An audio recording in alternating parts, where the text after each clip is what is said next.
you'd like to mark number 414, 414 would be the song after the lesson.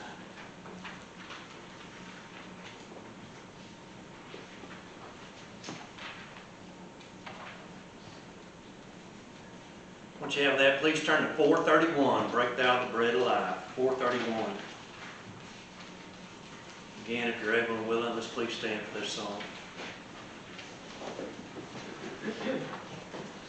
Break thou the bread of life, dear Lord, to me. As thou didst break the loaves, these I doth see. Beyond the sacred page, I seek thee, Lord. My spirit pants for thee, O living word. Bless thou the truth, dear Lord, to me, as thou didst bless the bread by Galilee.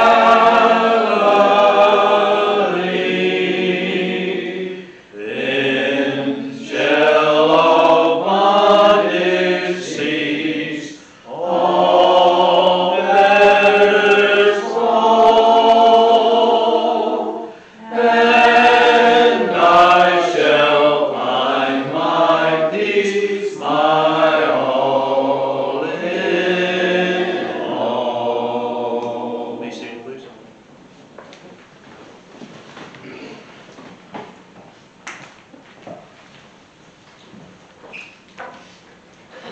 In my defense, Mike, when you invited me in July, I had already been asked by Graham Street, their preacher was, I think, going on a sabbatical for maybe 4 or 5 weeks. And they asked me if I would fill in for him for like 3, I think I did 3 of the 4 weeks that weekends he was gone. And I can promise you, okay, I can promise you, after me speaking there those 3 of the 4 weekends, that if he goes on a sabbatical next year, they will not make the mistake of inviting me to speak in the first place. I promise. They won't make that mistake again. We're just glad to have you back. It's good to be here. I really do. I enjoy coming out here, and the relationship that you have with Foster's Home means a lot to us, and I hope that in some way that we reciprocate our appreciation for what you do for us. If you got chatter in the mail, it came out this last week, and you can tell there was an awful lot, always an awful lot going on. There's some pretty cool pictures of the Lone Star Fireworks Festival that went on out here at Chalk Mountain, and that was a really neat experience. We've got animals in the barn as usual. Do we have any of y'all's goats? No. No? No, I wish. Well, we've got some goats in the barn. I didn't, Kenny and Andy are kind of running the goat and lamb situation right now, and we've got pens full. I think we have about 12 pigs that are in the barn. That's the one that I'm a little more involved in, but Erath County Fair is right around the corner in early July or January, and so we're going full bore with that for sure. Some days I go, I don't know what I'm thinking. Kids are coming and going, and that's just kind of the nature of childcare these days, especially in the Department of Family Protective Services region that we work in, and we are not in control of how long kids stay with us, and sometimes they're with us for long periods of time, sometimes they're with us short periods of time, and that can be incredibly frustrating, but you know, we adjust and we roll with the flow as best we possibly can, just like everyone else is doing in the world. But I really am grateful for the invitation to come, and I'm grateful for this church and for what you do for us. You know, I woke up at about 1:30 this morning, had an odd dream, and that dream kind of took me back to what over the years had just kind of been my go-to illustration for the way the world seems these days.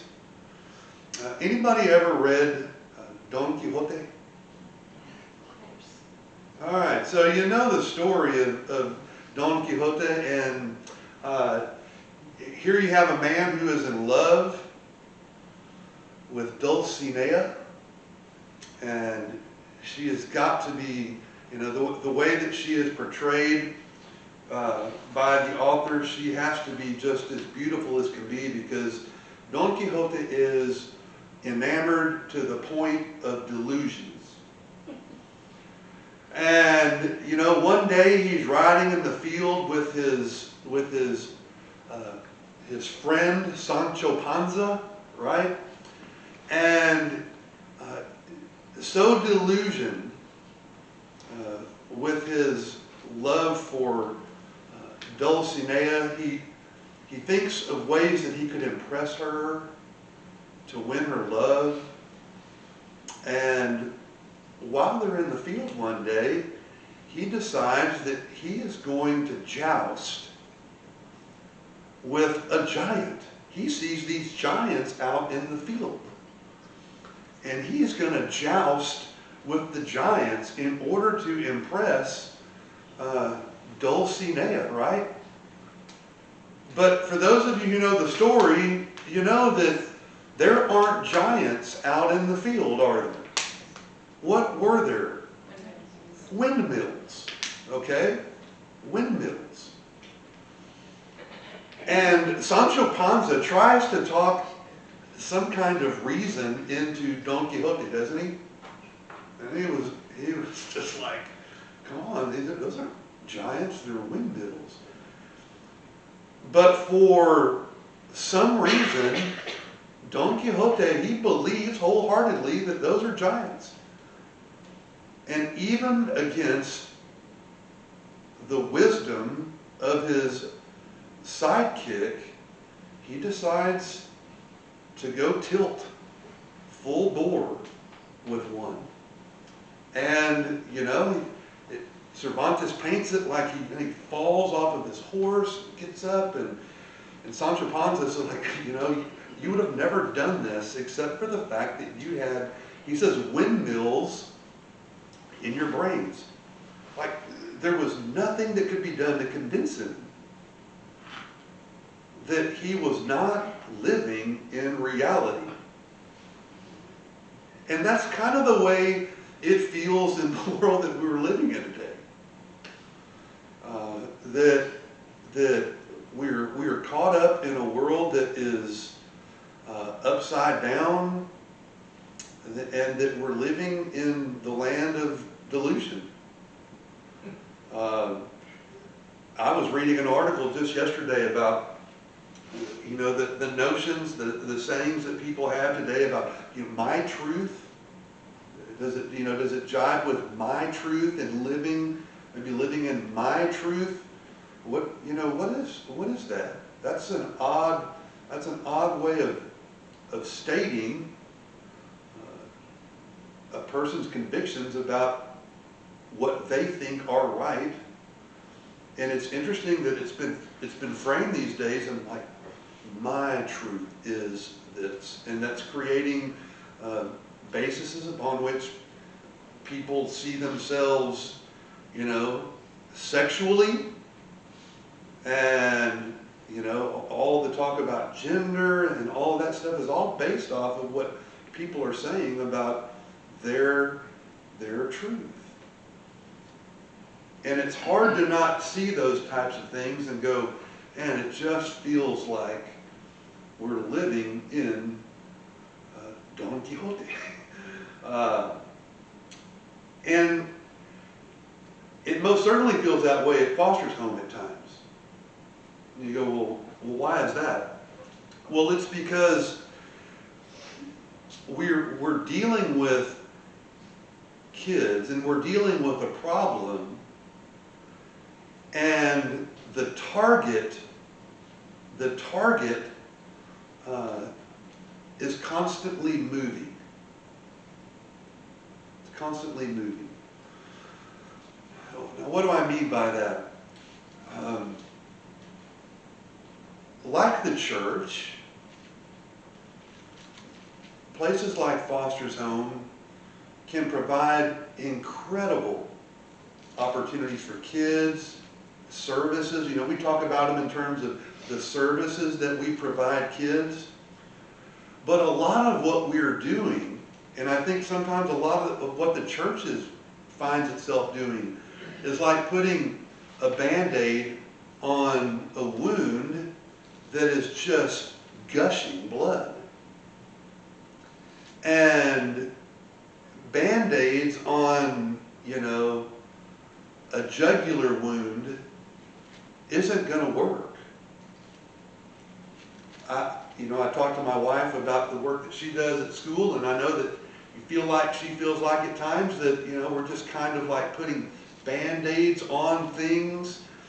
And so in our heart of hearts, we know that we're supposed to be going after the root causes of things, right?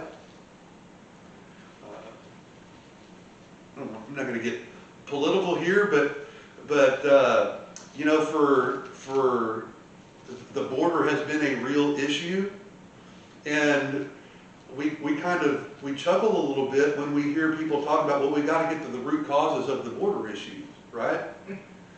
And those root causes are moving, right? It may be the countries from which people come. It may be our own approach to things, our own policies that may be inviting that type of behavior. You know, most certainly if a country decides it's going to release, you know, its prison population and they have an opportunity to come here, that may be a root problem. But those root problems vary. And while it is laudable to say, well, we need to tackle the root causes of problems, it's often easier said than done. Often easier said than done.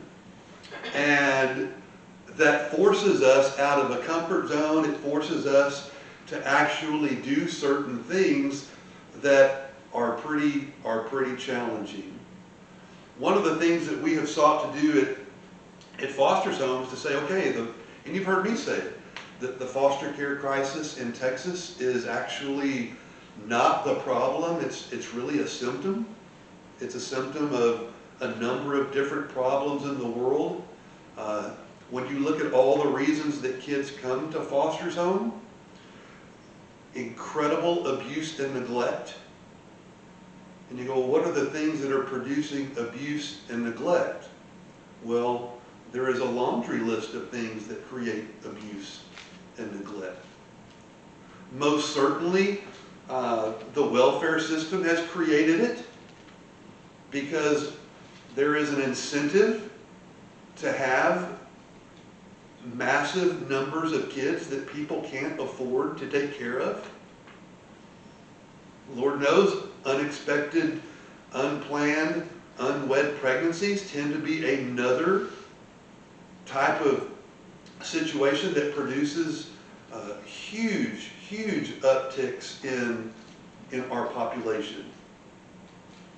So there we are providing services for kids that are in need, but it's like we're just putting Band-Aids on, you know, a wound that that needs much, much more than just a Band-Aid. We have to find ourselves doing things that are actually going to make a difference in the lives of kids. How can we reduce the number of kids that come into the foster care system? That's a big challenge. And whether it's working with moms who need help, whether it's redirecting some of our attention to things that are going to actually keep kids that have been in foster care, that have aged out, and then riding a ship so that they don't go down the same road that they came up in, or that they came through as they came to us. Breaking certain cycles. What are we doing? And the church is in a very similar situation. Very similar situation. Sundays are very, very important, aren't they? But what we do on Sundays that doesn't fix the problems that exist in the world that Jesus actually, asked his people to speak to. And that's a tough pill to swallow, because that's our calling, isn't it? I mean, to actually do something that makes a difference in the lives of people. And while that can most certainly happen, and did happen, Peter preaches one incredible sermon, and 3,000 people come to know Jesus. Amazing, right? I've never done that. I don't know anybody else who's ever done that type of thing. Most certainly it could, because it has before.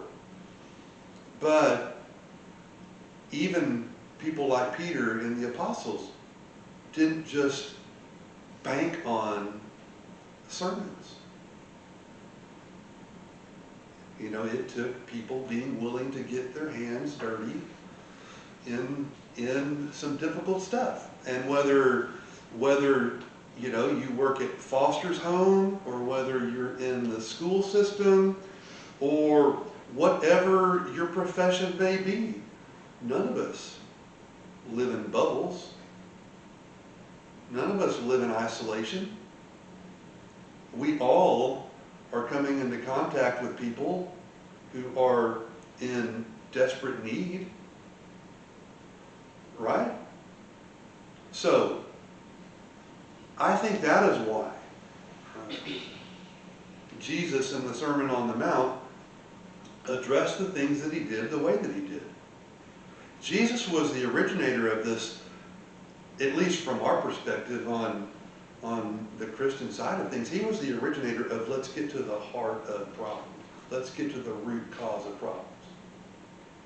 So on the Sermon on the Mount, he would say, you've heard it's been said, you should not do this. But then he would say, but I say to you. And then he would actually get to the root cause of whatever the problem may be. Whether it was murder, and it really being anger, whether it was committing adultery, but really at the root was lust. Those are all things that he points out. He points out. It is easy to say, well, Mike, you've never killed somebody, and I'm proud of you for that. But a lot of us can say that. I think most of us all in this room can say that. But have we been angry? Have we been angry to a point where we've, maybe reached a level that was unhealthy for us? All of us have, right? That's a tougher deal to deal with. And yet, that was his point. So, as as we kind of think about the world that we live in, maybe we shouldn't be as focused on big picture. I mean, big picture matters, but it's that type of thing that has produced statements like, well, you missed the forest for the trees, right? Because that's the flip side to the way things are in life. Sometimes we can get into details to the point that we miss the big picture, and sometimes we so much get into the big picture that we lose the things that get us there. That makes sense? There's always flip sides to those types of things. And I think that becomes Jesus's point in the story. And it is a long-standing point. For example,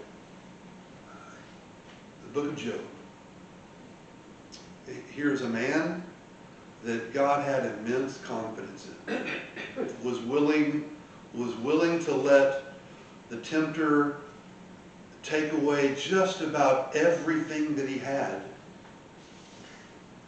And that was an amazing amount of confidence, right?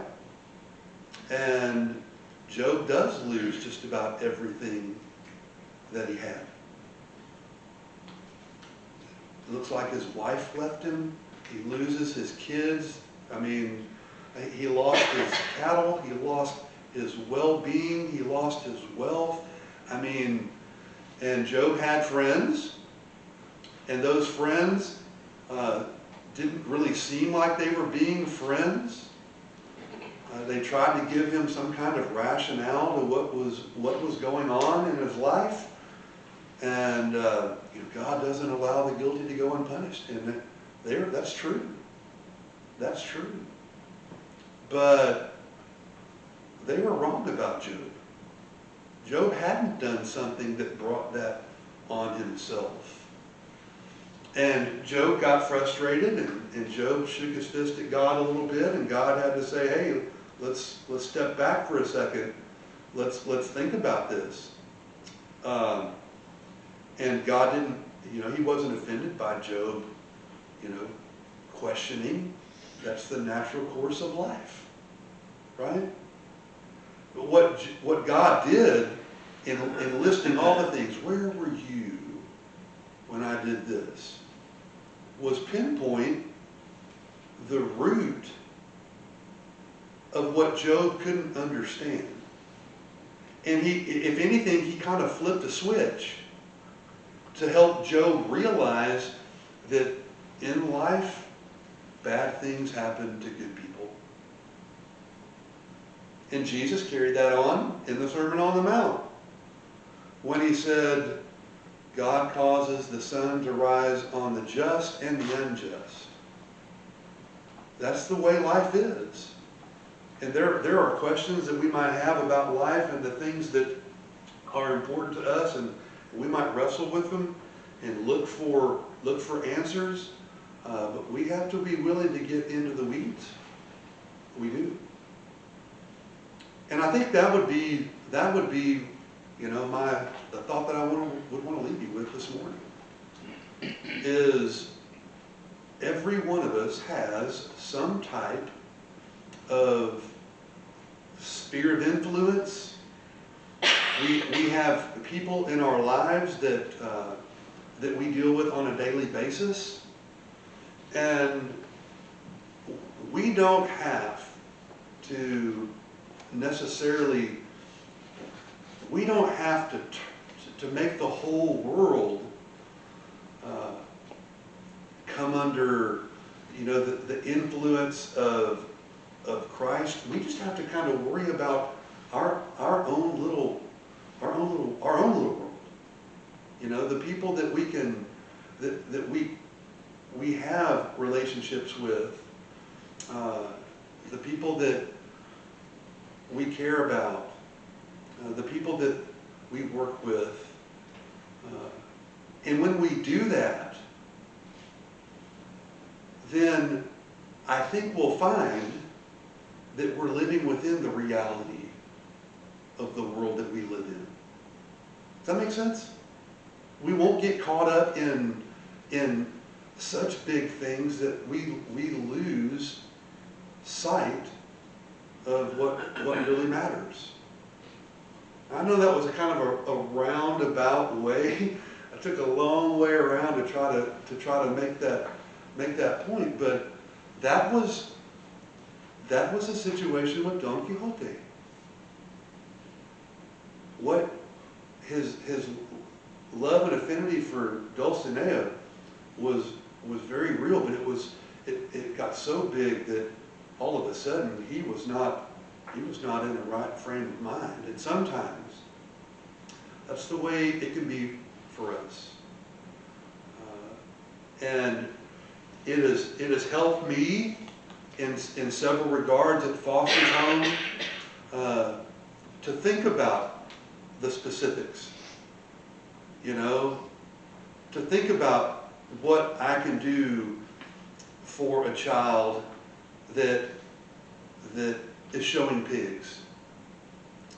And instead of thinking about where does he need to be in 2 years so that he can, take the next step and get into the SWORD program, it's easy to get lost in that. But I took this young man who's 16 years old and who's never expressed any interest in showing at all. And now I've employed him a little bit. We're paying him. He comes in and he does some work, and he's learning about pigs. And that was all born out of me not looking and thinking and getting so wrapped up in, okay, what's he going to do when he graduates, and how are we going to, Instead, I thought, well, let's focus on the moment with young Michael. And what can he see? What can he learn right now through this? And that's kept me grounded. And in the end, I think I'm the one who's learned the most.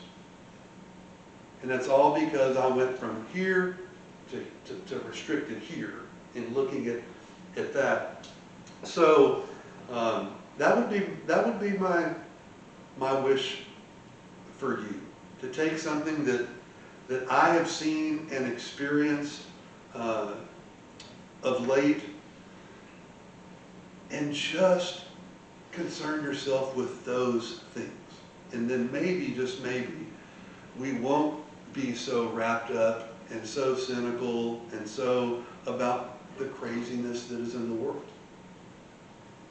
Because I'm not certain the last few years have been all that healthy, for us to be as frustrated about the things in the world that are a bit out of our control.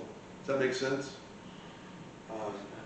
And I want the best, and I think the best is we have opportunities for a much better country in the next few years.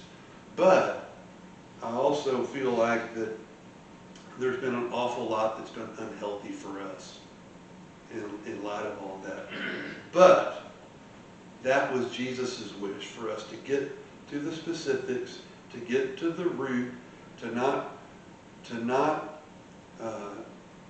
so consumed and wrapped up in things that are way beyond our control, and just work on what you can control. And as I always say, I am, the single greatest work in progress. I got my hands full with me, to be overly consumed and overly wrapped up in things that are beyond my control. I would do well just to kind of to work on me, and that's not ever easy. I don't want to. I know my flaws better than everybody else. But nevertheless, that's where the best can come. Okay, and that's what Jesus has done for us. He's given us that opportunity, and that's what His blood means for us. It means that we can come to Him, we can find renewal in spite of our shortcomings. And that is an incredibly good thing. And if there's something that certainly I can do for you, if there's something that the leaders of this church can do for you, that is why we extend the invitation every time we come together. Anywhere with Jesus I can safely go. Anywhere He leads me in this world below. Anywhere without Him dearest joys would fade. Anywhere with Jesus I am not afraid. Anywhere, anywhere, fear I cannot know. Anywhere with Jesus I can safely go. Anywhere with Jesus I can go to sleep. When the darkening shadows round about me creep, knowing I shall waken nevermore to roam. Anywhere with Jesus will be home, sweet home. Anywhere, anywhere, fear I cannot know. Anywhere with Jesus I can safely